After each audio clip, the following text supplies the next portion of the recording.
Buenos días. Bueno, para mí muy grato estar acá. Es un honor exponer ante usted y con el nivel de expositores que tiene este congreso del SLARP. Así que muchas gracias por la invitación y agradecido de poder compartir también parte de mi experiencia de lo que he estado desarrollando en Chile en estos años, que es la patología, el estudio de la patología musculoesquelética pediátrica. Entonces, a modo de introducción, vamos a ver los tipos de trauma de partes blandas que nosotros podríamos estudiar en la edad pediátrica. Y como definición tenemos, bueno, los traumas contusos, que son por definición traumas entre objetos romos o planos que no producen lesión de la primera parte que está expuesta, que sería la piel. El trauma penetrante, donde sí podemos ver exposición de la piel, generalmente con objetos o que pueden ser punzantes o que pueden tener filo. Y luego tenemos el trauma deportivo, que esto ya es en niños más grandes y lo vamos a detallar cuando lo veamos. El trauma articular en esta presentación lo vamos a dejar de lado, obviamente porque prácticamente se puede hacer una presentación por cada articulación del cuerpo, así que no lo vamos a ver. Respecto a cómo enfrentar el diagnóstico en pediatría, me gustaría hacer un enfrentamiento durante esta clase mediante la edad. Como casi todo en pediatría, uno tiene que enfocarse más o menos en qué grupo etario está y desde ahí partir el enfrentamiento diagnóstico, y esto lo vamos a hacer por medio de casos. Entonces, yo dividí en tres grupos el tipo de trauma de partes blandas. Uno son los niños más chicos, pueden ser el niño, los lactantes, menores de 2 años, eso en Chile, o quizás un poquito más grandes, 3, 4 años, que se van a caracterizar de un tipo de trauma. Después tenemos los niños ya cuando empiezan a hacer actividades, cuando ya están caminando, cuando ya están corriendo y empiezan a hacer actividades como jugar, etcétera, van a tener otro tipo de trauma. Y luego ya en los preadolescentes, adolescentes, en el que denominamos grupo 3, vamos a tener otro tipo de patología. Entonces vamos a empezar por el grupo 1, que generalmente se van a ver a traumas contusos, niños muy chicos que van a ser de baja energía. ¿Ya? Hay un grupo especial dentro de este grupo que es el trauma neonatal, que también vamos a revisar, y también en este grupo es muy importante el trauma no accidental, que obviamente también es un tema aparte, pero siempre hay que estar pensando en eso. Entonces tenemos tenemos un paciente recién nacido que prácticamente creo que este podría ser el primer trauma al que nosotros podríamos estar expuestos en la vida, y se trata de un hematoma subperióstico o un cefalohematola, ¿cierto? Que en la parte aguda se ve así en ecografía, una colección heterogénea, y que su evolución es, como todos saben, a la calcificación y puede provocar estas protuberancias en el cráneo. Luego, una parte del trauma neonatal que es bien importante conocer es la necrosis grasa neonatal, más que nada por su diagnóstico diferencial. Este es un grupo etario bien restringido, generalmente exclusivo de niños de posttérmino, ya que son grandes para la edad gestacional, porque se cree que tiene una etiología que puede ser isquémica, ¿ya? Está relacionado con parto traumático, asfixia, por ejemplo, puede tener el antecedente, y se caracteriza clínicamente por aumento de volumen indurado. Ya ecográficamente vamos a ver un área ecogénica mal definida que no presenta mucho flujo al estudio Doppler, y en la literatura está bien informado que puede presentar calcificaciones a la larga, pero en los casos que nosotros revisamos, cuando yo estuve en Estados Unidos haciendo la pasada con el doctor Jaramillo, vimos que algunos también pueden presentar degeneración quística, y de hecho este es un trabajo que tenemos pendiente. Como caso anecdótico, este fue un niño de 3 años que presentó un trauma contuso en la región frontal y persistió con aumento de volumen. Más adelante se le hizo una ecografía, la cual demostró esta imagen redondeada con flujo arterial y con el signo del yin-yang acá, que terminó siendo un pseudoneurisma, ¿cierto?, del subcutáneo. Bueno, ya pasando al grupo 2, dijimos que estos son niños ya que empiezan con actividad más lúdica, ¿cierto? Son niños que ya corren, pueden, en el fondo, estar expuestos a actividades donde pueden tener otro tipo de trauma. Y uno de los muy característicos en esta edad, niños sobre 4 años, por ejemplo, son el microtrauma repetitivo que puede dar, por ejemplo, causa a bursitis. Está el trauma penetrante, y aquí dentro de este trauma penetrante vamos a tener el subgrupo de los cuerpos extraños, que empieza a ser ya a esta algo muy importante y que siempre hay que tener en mente, porque no siempre está el antecedente claro del cuerpo extraño. Y los traumas contusos van a ser de mayor energía y van a dar origen a otro tipo de lesiones que las vamos a ver. Entonces, como ejemplo tenemos este niño de 6 años que estaba haciendo un juego en el cual había que caer de rodillas repetitivamente, y eso está acentuada bursitis prepatelar. Este es otro ejemplo de un niño de 6 años que tenía el antecedente de haber estado jugando en cama elástica en el fin de semana. Yo no sé si acá, pero en Chile por lo menos está siendo muy popular la cama elástica como juegos para niños, y la verdad que el tipo de lesiones que estamos viendo, tanto óseas como de partes blandas, se está haciendo bastante frecuente y es un antecedente a tener en cuenta. Y este niño hizo una distensión aquí de la bursa retroaquiliana, ¿cierto?, con cambio inflamatorio del plano de Cajer adyacente, lo cual se demostró en ecografía y en resonancia magnética. Este fue un niño que estaba jugando con hilo curado. Yo sé que ustedes muchos no saben de qué se trata esto, pero el hilo curado es parte de un juego popular en Chile, donde se le dan, nosotros le decimos volantines, supongo que acá le dicen cometas, algo así, y el hilo está embebido como en vidrio molido, ¿ya? Eso obviamente ya está prohibido, pero ustedes saben que a veces no es tan fácil hacer entender a la gente, y este niño tuvo una sección completa del tendón de Aquiles por hilo curado. Este fue un caso de un niño de 15 años que presentó por aumento de volumen en el dorso del pie, ¿ya? Y le hicimos una ecografía. En la radiografía no mostraba nada, quizás un poco aumento de volumen de partes blandas aquí.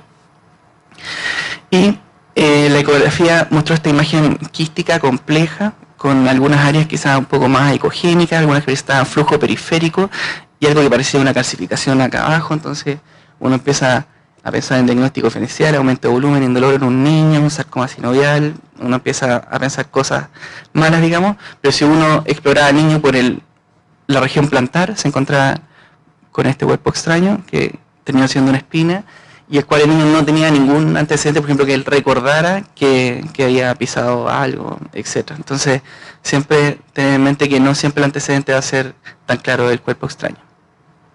También, como caso anecdótico, tenemos este paciente de 10 años que hace un mes presentó una caída en bicicleta. A la tercera semana de evolución tenía una herida en la región inguinal y se le hizo el traje un absceso, ¿ya?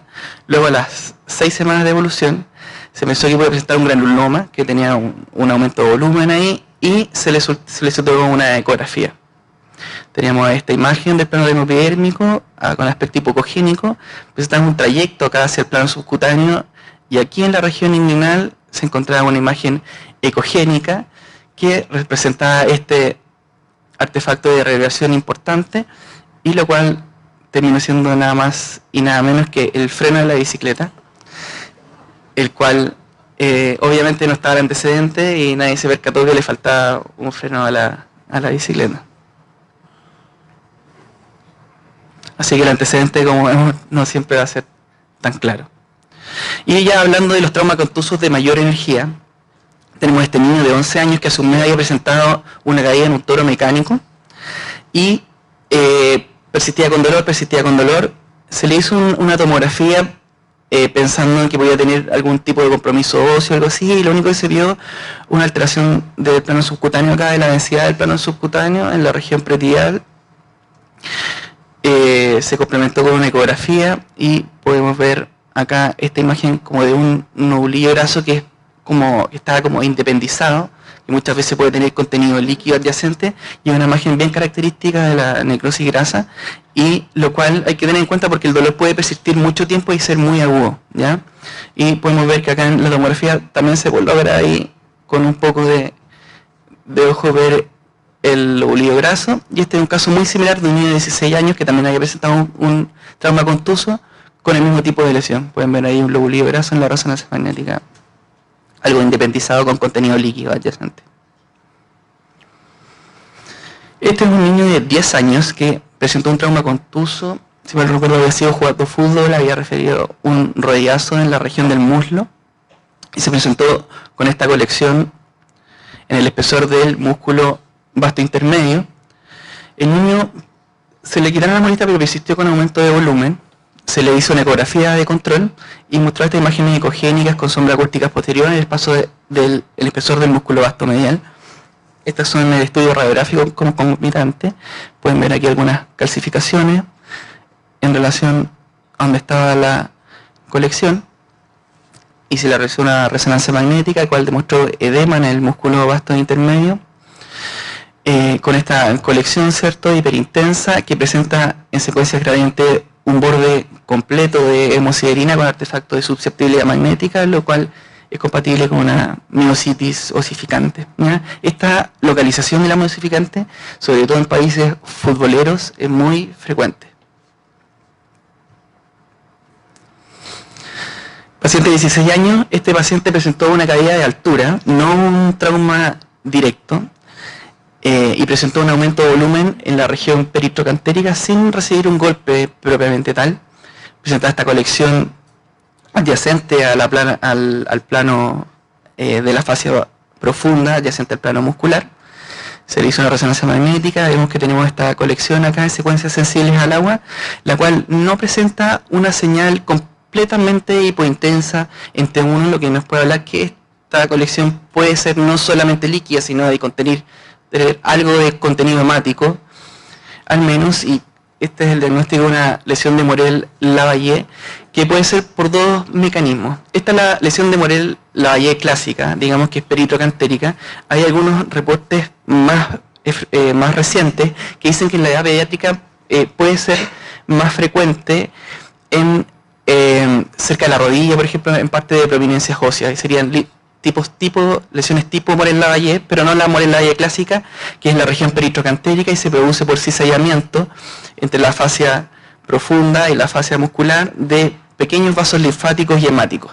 Son lesiones a veces muy rebeldes de tratar, y también se está postulando el drenaje bajo ecografía con escleroterapia, con doxiciclina, por ejemplo, con drenaje compresivo para este tipo de lesiones, de ello que a veces se pueden drenar solamente y se vuelven a reproducir.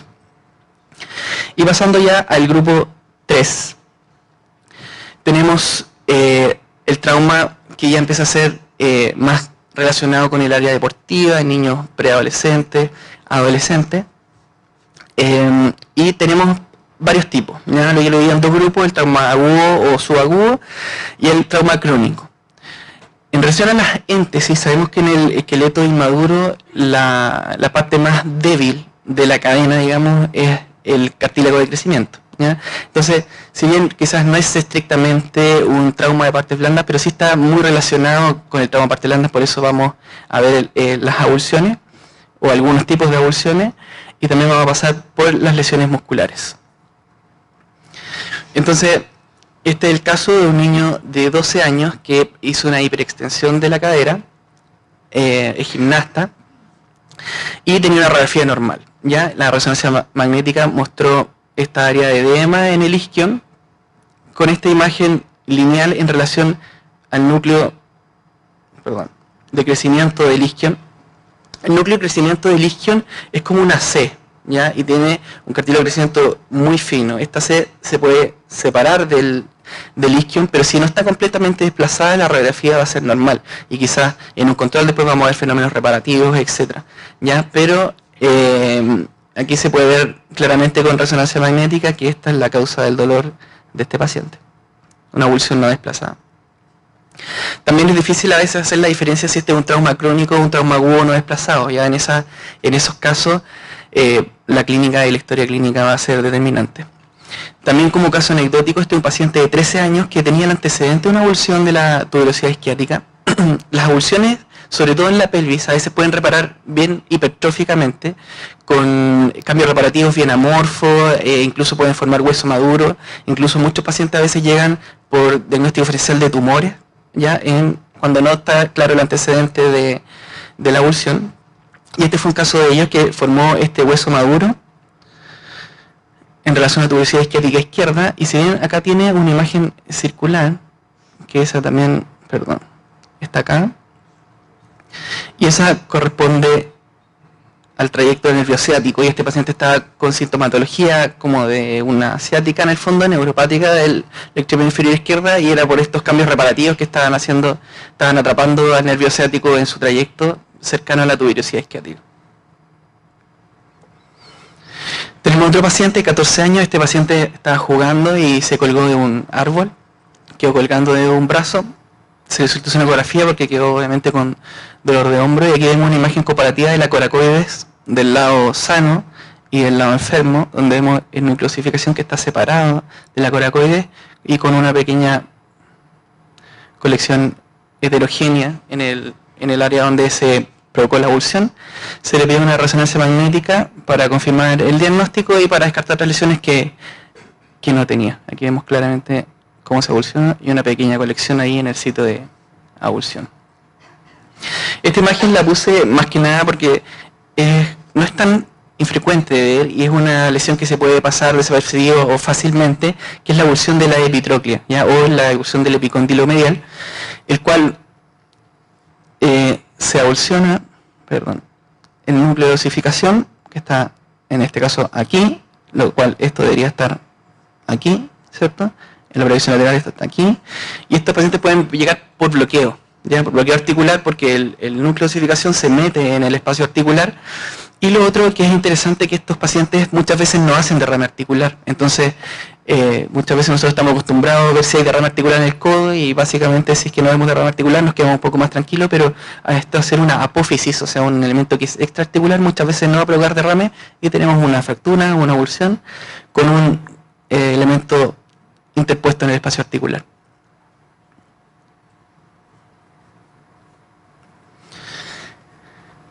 El siguiente grupo que vamos a ver es el tema de los traumas musculares, que acá hay un enredo porque hay muchas clasificaciones. A mí esta es una de las que más me gusta porque encuentro que es de las más simples en realidad.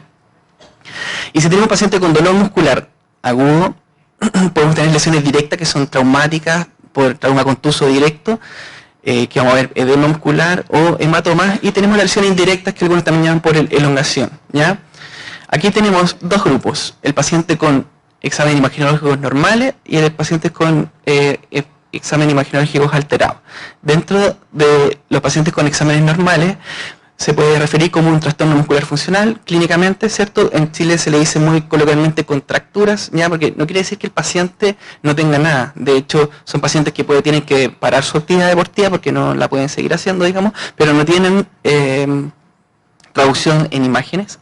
Y tenemos pacientes con exámenes alterados, el cual vamos a diagnosticar un desgarro, el cual va a ser de bajo grado si solo vemos edema muscular, de grado moderado si está comprometido menos del 50% del espesor del músculo, y de grado subtotal o total si es que está comprometido más del 50% del espesor del músculo. Aquí podemos hablar de un grado severo, ¿ya?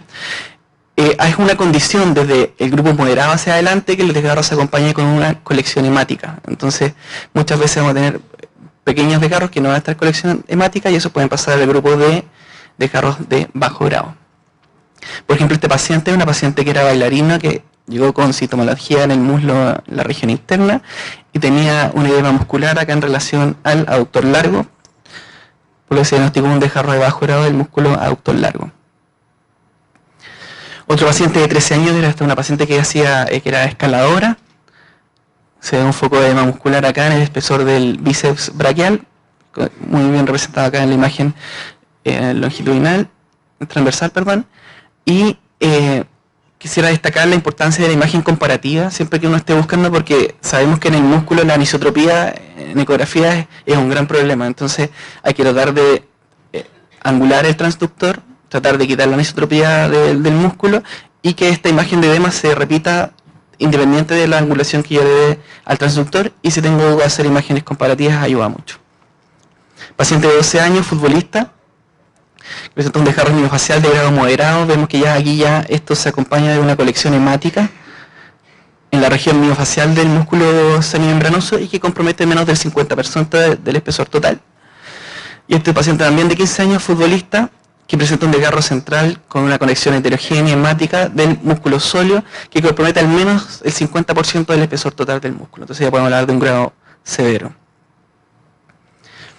Respecto al dolor muscular, hay algo especial que es un dolor muscular que no se manifiesta en manera aguda, o sea, inmediatamente posterior a la actividad deportiva, y que se da días después, que es el llamado DOMS, que es una idea muscular diferido, como esta paciente que practica CrossFit, que es una actividad deportiva como tipo militar que está muy de moda ahora, por lo menos en Chile, y empezó con dolor muscular en ambos brazos. El DOMS se caracteriza por ser más de musculatura flexora y provocar una idea muscular difuso que incluso puede dificultar la evaluación de estructuras más profundas mediante ecografía, y en estos pacientes hay que tener cuidado porque pueden hacer un episodio similar a una rhabdomiolisis, insuficiencia renal, etc. Así que muchas veces, si es muy extenso, hay que hospitalizarlo, etc. Paciente, ahora vamos a ver la parte crónica de las lesiones del grupo 3, donde es una división de las apofisitis o la entesitis por tracción, las llamadas osteocondrosis, que ya es un término que se está dejando un poquito de lado porque ya se sabe que son lesiones muy relacionadas con el estrés, ¿ya? Y algunos fenómenos de fricción que se ven con cierta frecuencia en pediatría. Por ejemplo, este paciente de 13 años, una patología muy conocida, ¿cierto?, presenta aumento del grosor del tendón rotuliano distal con algunas finas calcificaciones en su espesor, que es la enfermedad Osgood-Schlatter, y esta es la representación en todas las técnicas de imagen. A mí personalmente me gusta mucho la ecografía para estos pacientes porque esta es una enfermedad de la éntesis y del tendón propiamente tal. Entonces uno puede ver el engrosamiento del tendón, puede ver vascularización en el tendón. Hay que recordar que los tendones son normalmente estructuras avasculares, o sea, siempre que uno vea vascularización se tratan de vasos de neovascularización, entonces es un proceso patológico. Se producen calcificaciones en el espesor del tendón y no es una fragmentación de la tuberosidad entera de la teoría como se creía anteriormente. Y como pueden ver, a veces en resonancia magnética este es el mismo paciente, a veces puede pasar bastante desapercibido. Entonces, ¿para qué vamos a llegar a un estudio tan complejo si en realidad con la ecografía podemos resolverlo bastante bien? Esto es el mismo caso, pero en el tendón rotuliano proximal, ¿cierto? La enfermedad de Cindy-Larsen-Johansson. También vemos vasos de neovascularización, vemos un tendón engrosado hipoecogénico, algo de irregularidad en el polo inferior de la rótula, que a veces es muy difícil en la radiografía hacer la diferencia si estamos dentro de una variante de osificación o una enfermedad. Así que la ecografía también nos puede aportar mucho. Bueno, y en la resonancia magnética también los hallazgos son más evidentes. Y tenemos el grupo de la entesitis por tracción, que algunos le llaman a la enfermedad de pre-Osgood-Schlatter, que es muchas veces edema solamente la tuberosidad enterativa en pacientes deportistas, que obviamente no vamos a tener otro método de imagen más que la resonancia magnética para diagnosticarlo. En pacientes deportistas de alto rendimiento sería justificado. Y este paciente que tenía edema acá en relación al óseo acromial, que también son pacientes generalmente con actividad física, que producen estrés a ese nivel, porque es una estructura que todavía en el esqueleto inmaduro es inmóvil y se puede estresar.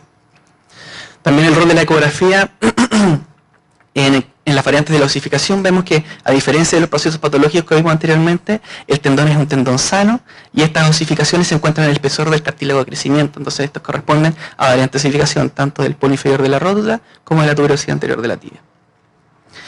Y por último, los fenómenos de fricción. Tenemos, es bien importante. Muchas veces se sospecha, por ejemplo, el dolor lateral de rodilla en niños, donde una causa importante es el menisco discoideo externo, que se rompe, y se le pide una resonancia, la resonancia normal. Y clínicamente sigue con dolor externo, paciente que está haciendo actividad. La resonancia muchas veces para el síndrome de fricción de tibia, como el paciente no está en la parte aguda, no va a ser muy evidente su hallazgo. Entonces, lo que estamos haciendo en algunos centros es mandar a tratar al paciente 20 minutos antes y luego hacer la ecografía, y los hallazgos se hacen mucho más evidentes, se distiende el receso y hay mayor ecogenicidad de los planos grasos, y así uno puede llegar al diagnóstico preciso. Este es un paciente bien interesante, una paciente de 10 años, bailarina de ballet, que presentaba dolor posterior de tobillo, presentaba edema en relación a un proceso de Stieda o un ostrígono. La radiografía de la artroscopia es normal, y esto muchas veces se relaciona con fricción con el flexor largo del hallux, que es el tendón que pasa inmediatamente adyacente. Pero este paciente no tenía tenosinovitis del flexo largo de Lux y miramos con más detalle y encontramos una estructura acá en el túnel del tarso que tiene señal muscular que es muy fina. En el túnel del tarso, igual que en el túnel del carpo, hay solo tendones y nervios, no tiene que haber músculo, y era un músculo accesorio que estaba provocando este síndrome de fricción. Para terminar, vamos a hablar un poco de las técnicas, cuáles son las utilidades, algunas importancias con énfasis en el ultrasonido y la resonancia magnética, ya que estamos hablando de partes blandas. Cuando el ultrasonido, la mayoría parte de las veces, transductor lineal de alta frecuencia, ¿cierto? Hay que tener cuidado con la anisotropía, como hablamos, y el estudio comparativo siempre va a ser de mucha utilidad. Resonancia magnética, cuando vamos a ir, cuando, por ejemplo, el ultrasonido, estamos sospechando una lesión que no es evaluable por ultrasonido. Tenemos en este caso, por ejemplo, una paciente de 5 años con una sinovitis transitoria, hasta ahí todo bien con la ecografía, pero seguimos evaluando y nos encontramos con esta imagen, que era una imagen hipoicogénica, lineal, mal definida en relación a la base del labio, y que se acompañaba de esta lesión quística profunda al vientre muscular del iliosoas. Y le hicimos un vedito a ver si funciona, para que la vean mejor. No se pueden ir el labio meicogénico, acá está esta interfase con esta pequeña lesión quística adyacente.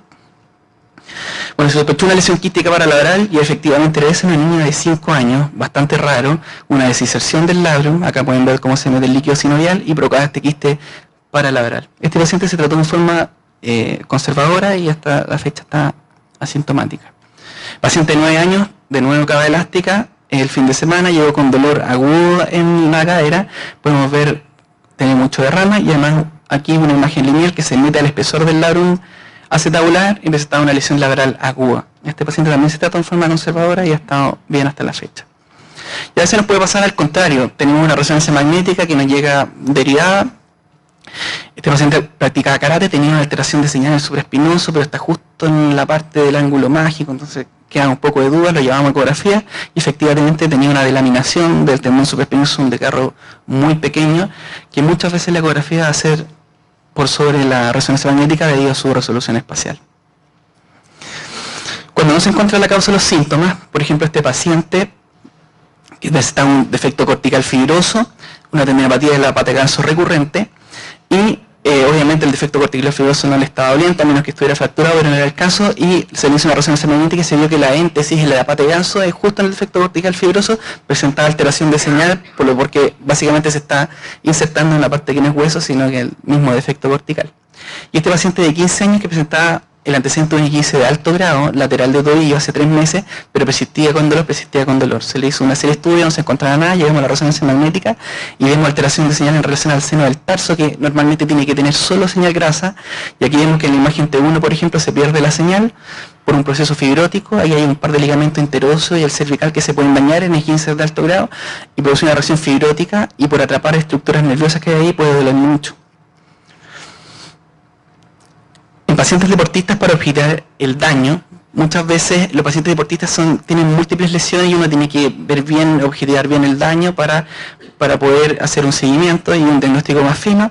Por ejemplo, este paciente que era futbolista que presentaba un desgarro del vasto lateral, presentaba un desgarro de grado moderado, del aductor largo y además presentaba, aquí no se ve muy bien, pero ahí tiene una imagen central, un redesgarro de un desgarro antiguo del recto anterior o una adherenciolisis que se llama, ¿no? Y esto, para terminar, es lo que tiene que quedar más claro, porque en la práctica clínica, cuando el trauma no se relaciona con lo que estamos viendo en las imágenes, hay que sospechar que puede haber algo más. Básicamente, vamos a ver un par de casos.